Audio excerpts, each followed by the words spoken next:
তো আজকে একটা খুব ইন্টারেস্টিং বিষয় এখানে আমরা দেখব। একটা পোস্টে দেখলাম যে কয়েক বন্ধু বান্ধবী নিয়ে রাতের বেলা কোথাও জানি একটা আড্ডা দিচ্ছিল।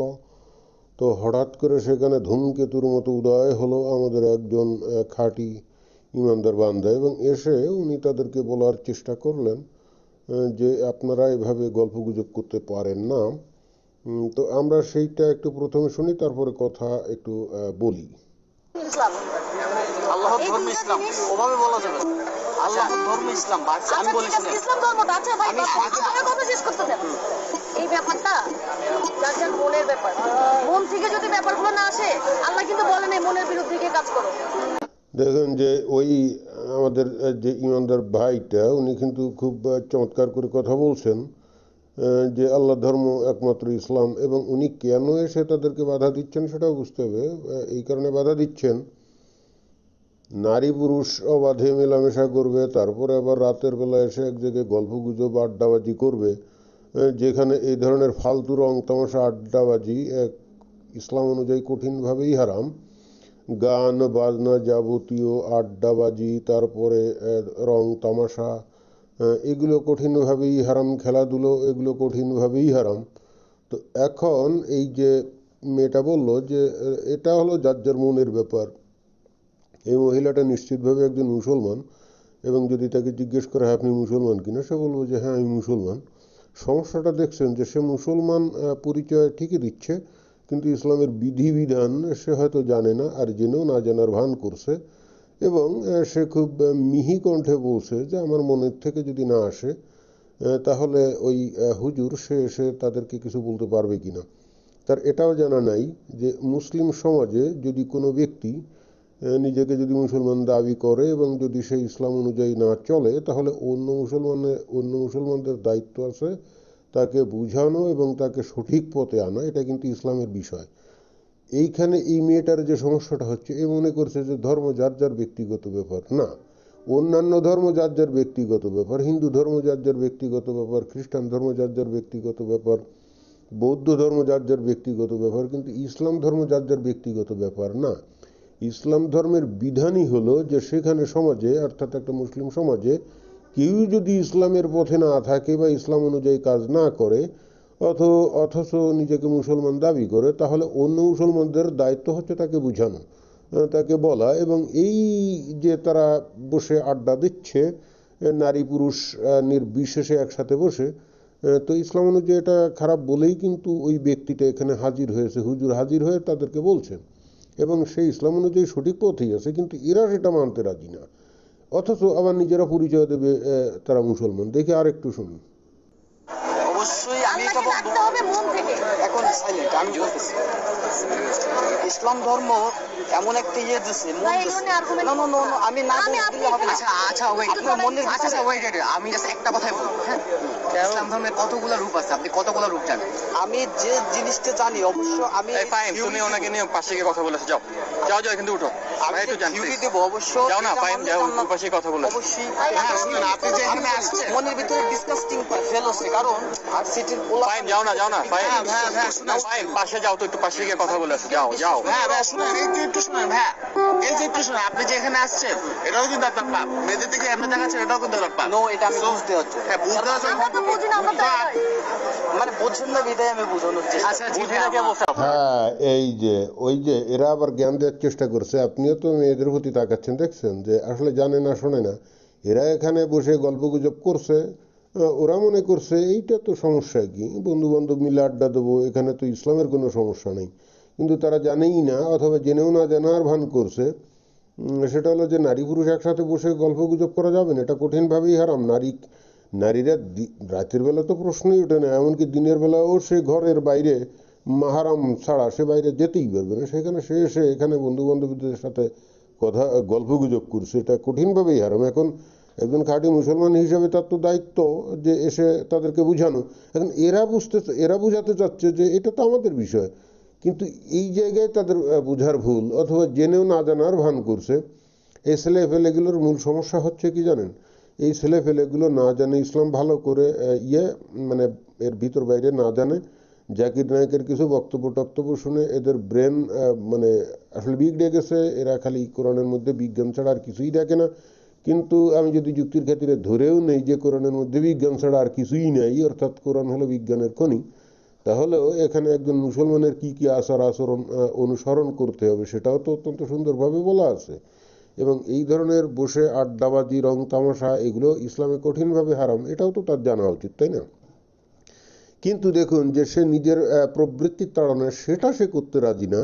এবং আরেকটা জিনিস খেয়াল করুন, এক পর্যায়ে মনেই হচ্ছে যে এরাও এটা জানে, এই ছেলেগুলো এটা জানে বলে ওই হুজুরের বক্তব্যের বিরুদ্ধে দেখুন যে তীব্রভাবে প্রতিবাদ করতে পারছে না, বলতে পারছে না যে হে তুমি এসে আমাদের ডিস্টার্ব করছো কেন, ভাগো এখান থেকে। এই ধরনের কিন্তু দৃঢ়ভাবে কোনো কিছু বলার সাহস কিন্তু তাদের নাই, কারণ তারা এইটা জানে। আর এটাই হলো বাংলাদেশের মানুষের মূল সমস্যা। তারা ইসলামকে না পারে পুরোপুরি আঁকড়ে ধরে থাকতে, আবার না পারে ছেড়ে দিতে। তারা আসলে গাছেরটাও খেতে চায়, তলারটাও কুড়াতে চায়। এইভাবে তো চলবে না। এরা যদি মনে করে যে এই দিন দুনিয়াতে ইহুদি নাসারা কাফেরদের যে প্রণীত বিধান, অথবা তারা যেভাবে আনন্দ উল্লাস করে, যেমন তারা নববর্ষ উদযাপন করে, তারা পার্টি দেয়, তারা একসাথে বসে গল্প গুজব করে, আড্ডা টাড্ডা দেয়, এরা এটাও মজা করতে চায়, এই সমস্ত উপভোগ করতে চায়, আবার একই সঙ্গে নিজেদেরকে আল্লাহর বান্দা, নবীর উম্মত বলে পরিচয় দিতে চায়। এটা তো ভাই হবে না। এই ছেলেপেলেগুলোর মূল সমস্যা হলো সাইকোলজিক্যাল। এবং এটার কারণও আছে। কারণ হচ্ছে যে জাকির নায়কের মতো কিছু লোকজন কোরআনের মধ্যে বিজ্ঞানের খনি আবিষ্কার করে এদের মাথাকে বিগড়ে দিয়েছে, এবং এরা কিন্তু বিশ্বাস করে যে ইসলাম হলো একমাত্র সত্য ধর্ম, ইসলাম ছাড়া উপায় নেই, এটাও কিন্তু এরা বিশ্বাস করে। এবং এরাই আবার দেখবেন যে এখন হয়তো নাও হতে পারে, কিন্তু কিছু বড় হলে যখন এরা প্রতিষ্ঠিত হবে, তখন দেখা যাবে যে এরাই কিন্তু এই সমস্ত হুজুরদেরকে পুষবে। এরাই কিন্তু এই যে মাদ্রাসা বলেন, এতিমখানা বলেন, কওমি মাদ্রাসা বলেন, তারপর মসজিদ বলেন, এগুলো তৈরিতে এরাই কিন্তু সাহায্য করবে, আবার এরাই মজা করতে চাইবে। এইটাই হলো একটা প্যারাডক্স। মানে এরা একটা প্যারাডক্সের মধ্যে আছে, একটা হ্যালুসিনেশনের মধ্যে পড়ে আছে, একটা গোলক ধাঁধায় ঘুরপাক খাচ্ছে। একদিকে তারা ইসলামকে একমাত্র সত্য ধর্ম মনে করবে, আবার অন্যদিকে ইহুদি নাসারা কাফেরদের আনন্দ ফুর্তিও করতে চাইবে। এটাই হলো একটা সমস্যা।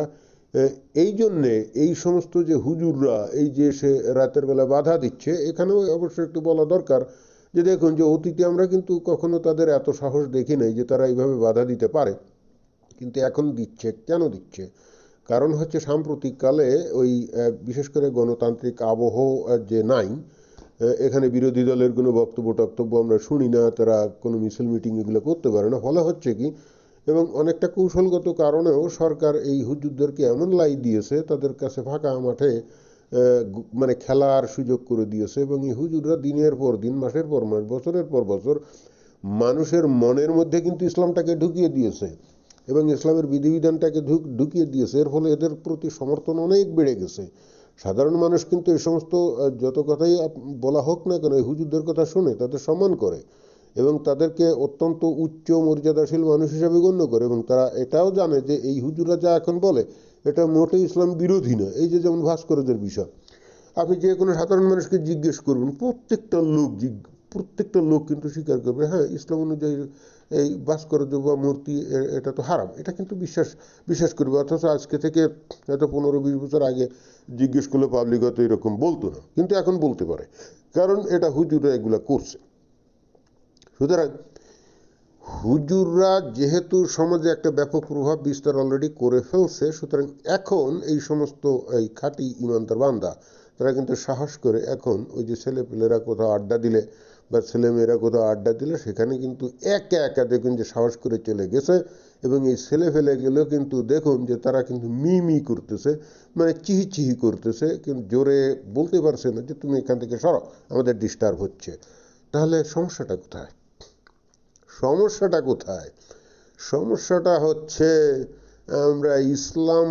আমরা আঁকড়ে ধরবো, মানে এই ইসলামকেও আমরা আঁকড়ে ধরতে চাইবো, আবার পাশ্চাত্য জগতের মতো অর্থনৈতিক উন্নতি আশা করব।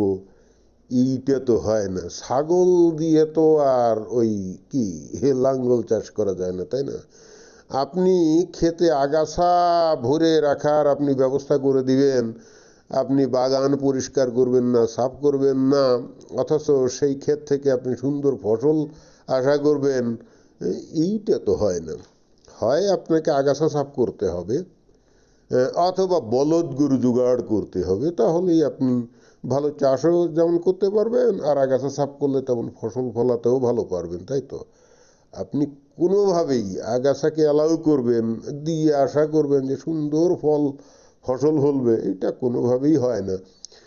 তবে আমার কাছে মনে হয় যে এই বিষয়টা যেহেতু একসময় ওই যারা নাকি তথাকথিত মুক্তমনা উটকো নাস্তিক টাস্তিক যারা আছে, এভাবেই কিন্তু মানুষের চোখে তারা দেখিয়ে দিত আঙ্গুল দিয়ে যে দেখো তোমরা যে লাইনে যাচ্ছ এটা সঠিক না, কিন্তু তাতে কাজ হয়নি। এই ছেলেফেলেগুলোই কিন্তু আবার এই মুক্তমনাদের বিরুদ্ধে ছিল। এই যে এখানে এই যে হুজুরের সাথে তর্কাতর্কি করছে না, আপনি ভালো করে জিজ্ঞেস করে দেখেন, যাই তুমি হজরত মোহাম্মদকে নবী মানো, সাথে সাথে বলবে মানি। আপনি হজরত মোহাম্মদ সাল্লাল্লাহু আলাইহি ওয়াসাল্লাম এই নবীর ব্যাপারে আপনি সমালোচনা করেন, ওই ছেলেগুলোই কিন্তু হুজুরের আগে চাপাতি নিয়ে তার উপরে লাফিয়ে পড়বে, বুঝছেন?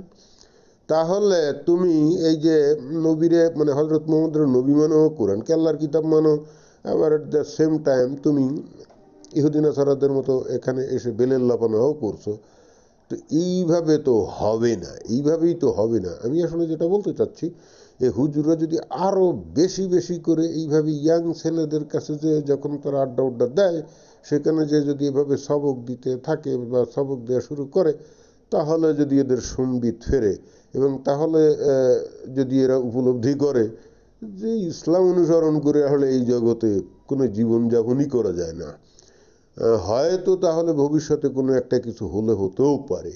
কিন্তু তাছাড়া এই সমস্ত যুবকরাই ইদানিংকালে দেখা যায় যে যেভাবে তারা সুন্নতি দাড়ি টুপি পরে এবং যেভাবে তারা আল্লাহ বিল্লাহ করে, যেভাবে হুজুরদের পিছন পিছন ঘোরে, তাতে বাংলাদেশের ভবিষ্যৎ কোথায় যে চলে যাবে আমি এখনো নিশ্চিত না।